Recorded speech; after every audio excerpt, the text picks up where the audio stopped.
The first world centre we will be visiting is Arcabaña. Arcabaña is located in Mexico and opened in 1957. The iconic blue doors that greet every Girl Guide and Girl Scout is where the name Arcabaña came from, as the name means the chief's doors.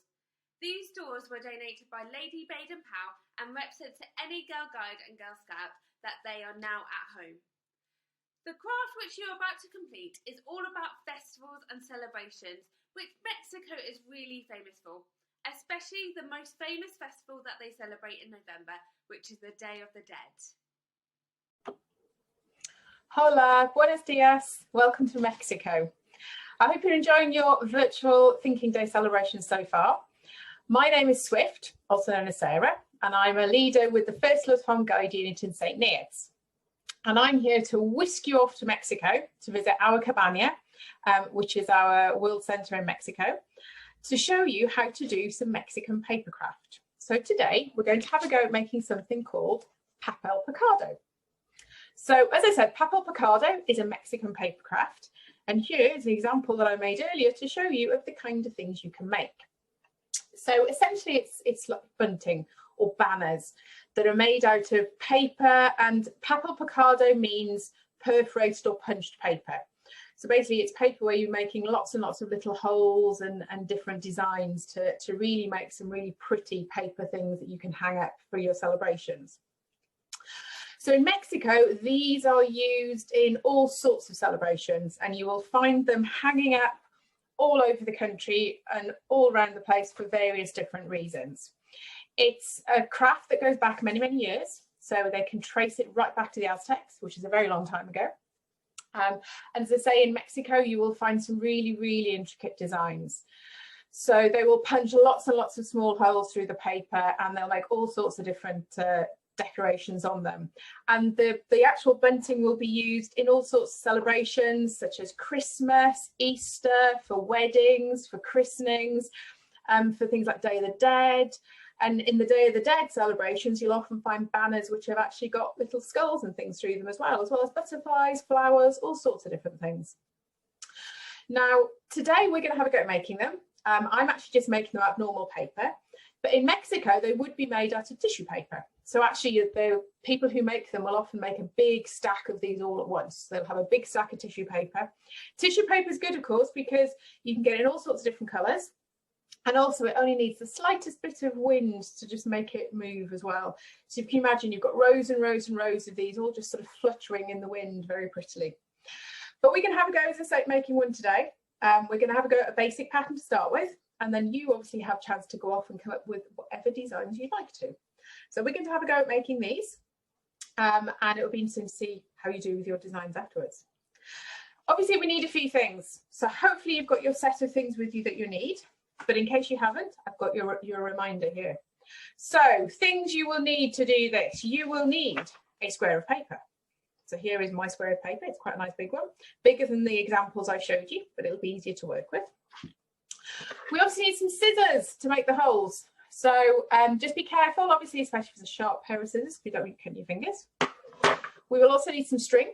I've only got a small piece because I'm just going to show you how to make one. But obviously, if you're making lots and lots and lots of these, you'll need a nice long piece of string. And you will need some sellotape so that we can make sure the string is stuck on properly. So that's what we need. Hopefully you've got all these to hand, and I will start to show you how you can make papel picado. Okay, so the first thing we'll do is we need to take our piece of paper. So we've got a square of paper, and the first thing we need to do is fold our square of paper in half. So there we are, just fold it. I'm just going to put it down onto the desk just so I can get a nice fold. There we are. There's my square of paper folded in half. Next thing we need to do is fold it in half again, and we're going to fold it lengthways. So fold it in on itself so that we end up with a nice, long, thin piece like that. Okay, so that's the start. Now we've got this, we can start to think about making our first cut. So what I like to do, if you try and hold the end, I will sort of bend it in a little bit like that. Okay, so just bend it in round a finger. Don't put your finger right to the end because we're going to be cutting down here and we don't want to cut our finger. So hold it, and what we're going to do first is try and shape the end here, because if you can see on the ones I showed you earlier, you can see we've got it shaped at the end of it. Now you can shape it round, which is what I'm going to do, or you can make it more straight if you want to. It's up to you. But I'm going to do a rounded one. So holding my paper like this, and take my scissors, and I'm just going to make it go around in a rounded shape like that. So we end up with something that shape. What I also now need to do is make a hole. We want to make a little hole here as well. So again, holding it the same way, making sure our fingers not in the way of our scissors. And we're going to take our scissors and we're going to cut a small piece here. So all I need to do,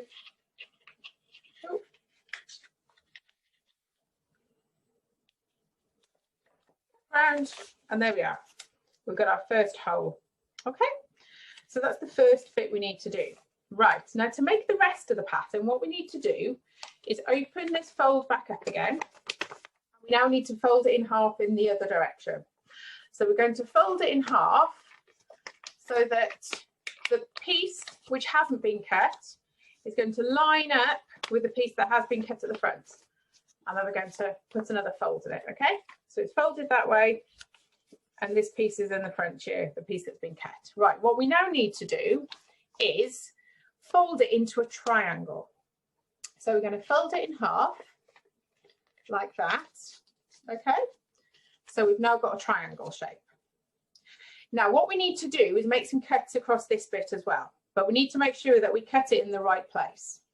So if you just open it back up again and see, you can see where your fold is. So the fold goes down there. So what we've got to be careful of is we don't cut along this bit because we'll end up cutting in that hole. We need to cut at this end, okay? So if you fold it over, and you can see this is the bit that we need to cut on. So what we're just going to do is make two little cuts at the top here.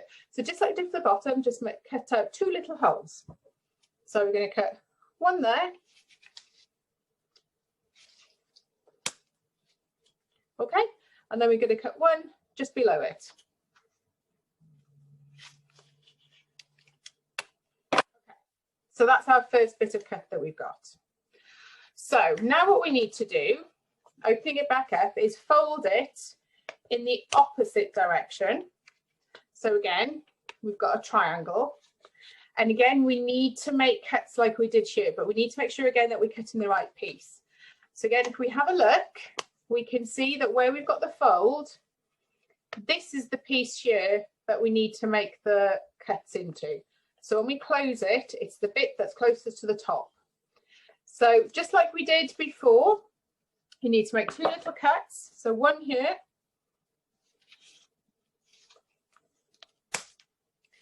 and then one just below it. And there we are. So we now have two lots of cuts. Don't worry if they're not exactly the same, it adds to the pattern. One more cut we're going to make before we open it all up. So at the top edge here, again, this is your folded edge, remember? Okay. So at the folded edge here, you're going to make another little cut in the top. So we're going to put another little circle in.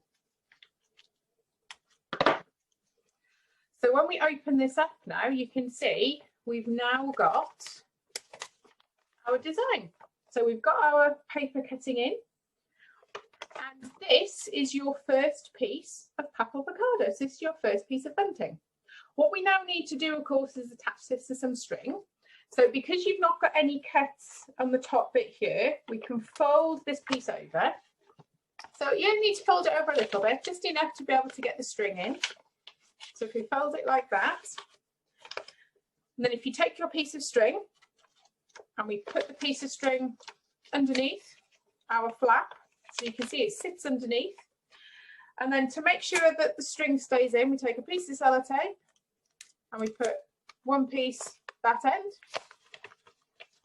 And then, oh, my string has slipped. On the other end, we'll put a piece of sellotape there. And there you have, if we flip it around the other way so you can't see the sellotape, there we have our first piece of Papel Picado bunting. So you made the first bit, now you just need to make some more. And so you can make them in all sorts of different colours. You can make them with different types of paper. So say if you've got tissue paper, you can try with that. If you've got tissue paper, you could try cutting 3 or 4 pieces at once. So you've got the same design through it. You could try making it with bits of wrapping paper. If you've got, you know, bits where you've saved bits after taking off presents, so you've got little bits left over that are too, you know, aren't big enough to wrap things, you could use that. And try lots of different designs. So try folding the paper in different ways. That's what I did with some of these here that I showed you earlier. So here I just tried folding the paper in different ways and cutting it in different ways, just like you would with a snowflake, to see what different patterns you can end up with. If you want to try something a little bit more difficult as well, you can have a go at making a skull. So this is one that I had a go at making earlier. So this is a Day of the Dead skull. So you would hang this up at the top here. That's what that little piece is for. So you can see he's got his teeth here and his eyes and the nose. But also if you look online, you'll find lots of different templates as well that you can follow to make different designs as well. So hope you've had fun making your Papel Picado. Next time you've got a celebration at home, or when we're all back meeting in our unit places, maybe you can have a go at making more and more Papel Picado to decorate. Thank you very much.